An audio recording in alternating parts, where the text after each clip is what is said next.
In this video, you will learn sa mga nagtatanong at interesadong mga dati kong estudyante na nag-graduate na ng EDUC.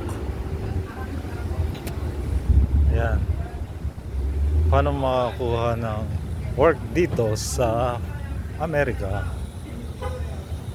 Minsan, you have really just have faith, believe, so that you can do it.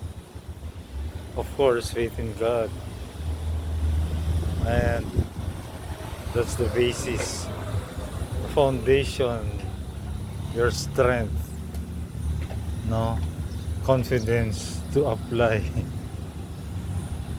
Kailangan ng experience, hindi basta graduate. Okay, so minimum 2 years experience kahit hindi sa public school. Syempre para makita na yung sincerity, di ba? Syempre para sa interview may isasagot ka kasi wala naman demo.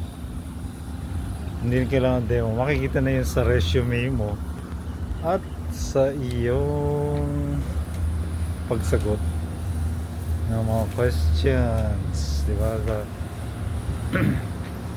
Straight to the point and situational. Yun lang muna, to be continued.